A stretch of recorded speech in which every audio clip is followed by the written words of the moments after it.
the sports world was hit with two interesting things today. One is Pablo Torres is back at it again, revealing something really massive or potentially massive, except this time it's not the NFL, it's in the NBA world. And it is essentially, and I really do highly recommend y'all watch the video in its entirety because it's very contextual. And obviously, he does a great job of breaking down his investigative reporting in this.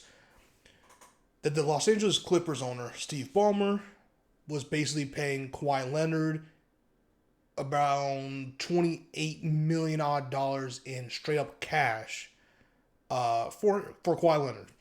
And essentially, what all Kawhi had to do was do marketing for this company that I don't believe is around anymore or filed for bankruptcy or something.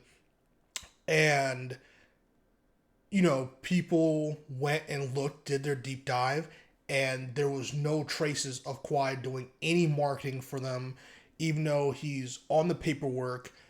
I think Pablo also interviewed ex-employees from the said company, and the employee, I think it was only a couple. I think he got 7 to interview, but like 1 or 2 were willing to be recorded. Obviously, voice changer, and then not revealing their identity.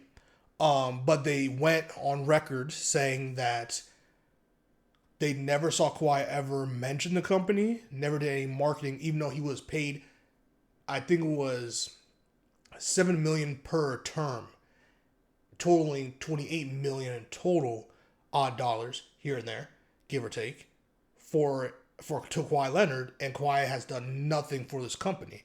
So basically, he's getting paid $28 million to do absolutely no type of work. And you went Kawhi's Instagram on the internet, did an easy Google search, you can type in this company's name, and you will not find Kawhi Leonard attached to this company. The reason why I am purposely avoiding saying the company's name, you may be asking, is because, one, this is all very alleged. This is all very alleged.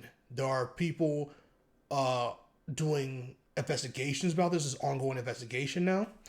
And this is all alleged. So just to cover all bases, I'm just going to exclude the name of the company because, yeah. But again, it's very researchable. You can easily Google this. It's headlining news in terms of NBA news. You can go do the research yourself. So that's what that is. But this is interesting because there are a bunch of players who have taken lesser money so that other players can get signed. And usually what people say is that, oh, this player usually that's a very star player that makes that type of move, and this player can recoup the money from brand deals or other deals that they're tied into, especially their signature shoe athlete, etc., etc. Well, maybe not so much anymore. Maybe this is how it's always been done, or maybe this is a new way that has been going. Because if this is true, if Kawhi Leonard was getting paid millions of dollars, $20 million is a lot of money, straight up cash on the table, especially if it's not taxed, if not reported or taxable income that he's making, $28 million is a lot of money. So he's in trouble for many fronts if this is true. But if this is true, I doubt this is the first time because this is a thing it's not a convoluted thing. So I really wouldn't be surprised if other CEOs have done this or owners have done this in many other sports. But you do need a lot of money to basically make a company and then take $28 million worth of assets from your company to give someone pure cash. So not many people could do it, but it can be done. So I'm very interested if something like this or something similar has happened before or was happening or is about to happen. Who knows? But if this is true and it gets found out, and if Kawhi and Steve Ballmer and the Clippers organization is guilty of this, I don't know what the next move would be, because at the end of the day, you can penalize Steve Ballmer with fines and such, but he makes like a gajillion dollars. That's not going to matter to him. The Clippers could lose draft assets, but at the end of the day, Yes, does that suck? But then it's not a big deal because they still get to keep Kawhi. Now Kawhi would be in trouble if the $28 million or whatever was straight up cash, and it was not reported to IRS. He has bigger fish to fry. That is a whole different legal problem that he will not get out of easily. That is some straight up tax evasion shit, and it will lead to a whole different situation for him personally. But for Steve Ballmer, for the Clippers, how do they get punished for this? I don't know. Because this, again, is still very developing, investigations going on, so I can only go hypotheticals here.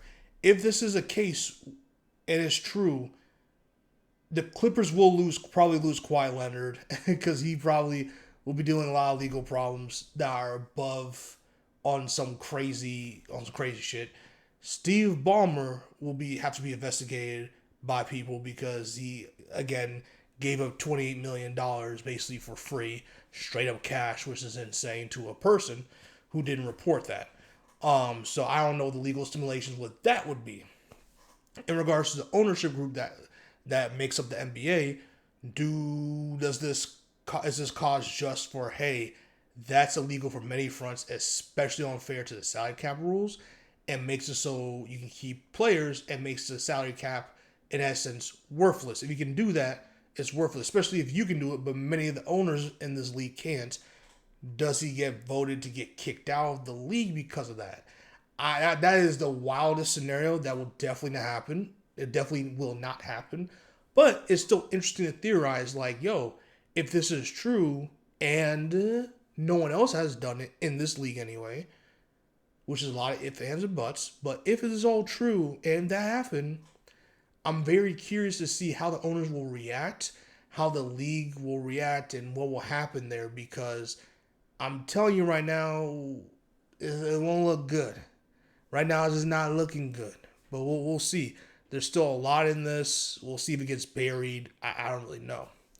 Second piece of news that's interesting is that the NFL, for free, is going to be streaming the Chiefs and Chargers Friday game on YouTube for free.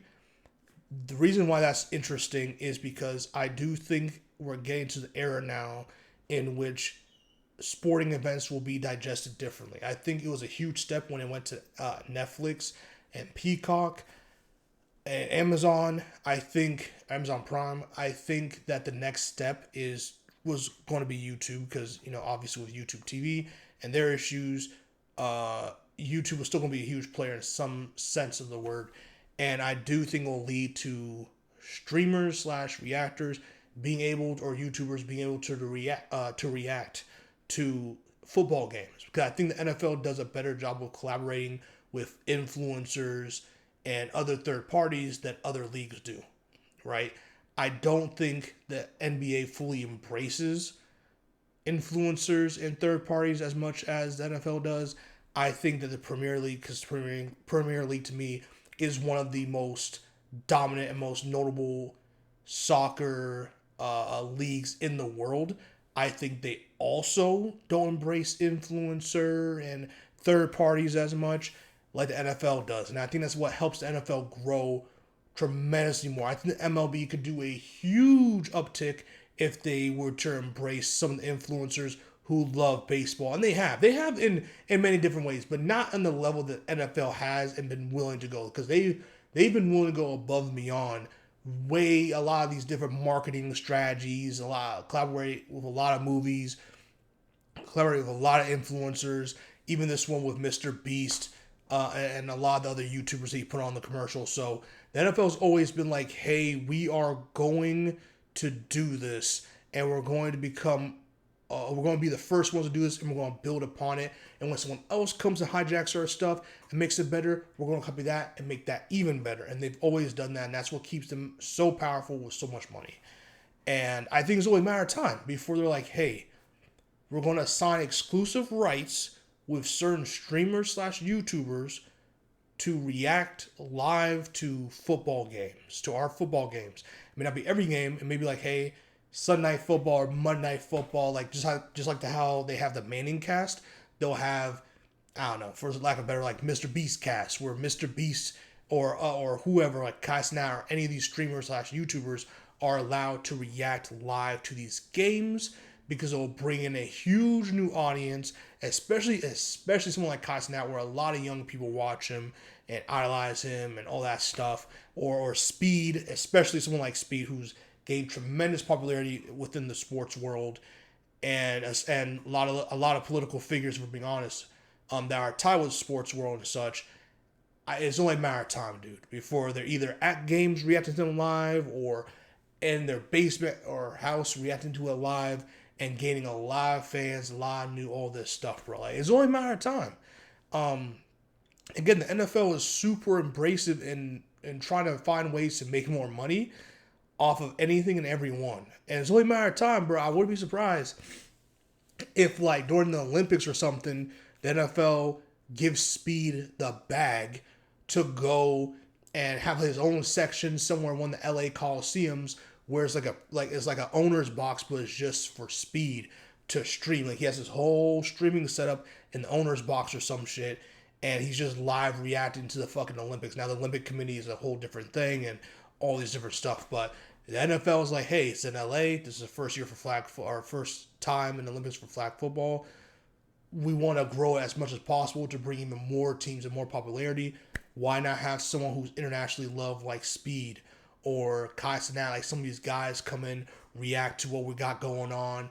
And I'm telling you, it sounds crazy, but also watching football games live on Netflix sounded insane to me.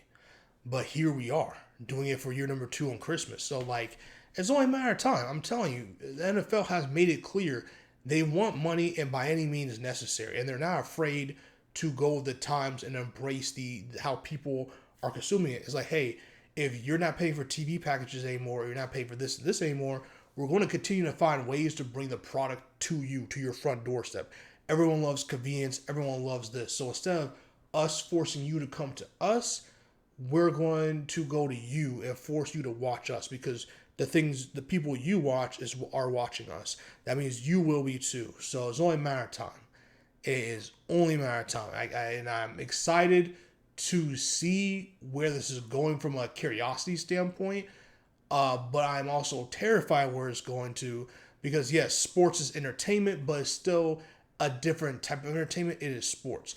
When you do stuff like this in WWE, fine. It's pure entertainment with stunts that are unbelievable, with very interesting storylines. Again, entertainment, stunts, cool. Sports is not supposed to be scripted and supposed to be its own different level of entertainment. And I do think there's a time and place for collaborations, such as commercials, stuff like that. But to intersect it and cross it over, it's going to get a little dicey. We'll see where it goes. I could be over-exaggerating, but we'll see. So comment below. Let me know your thoughts on the Kawhi Leonard situation. Let me know your thoughts on where the future of watching sports is going with these influencers and Twitch and YouTube, etc., etc.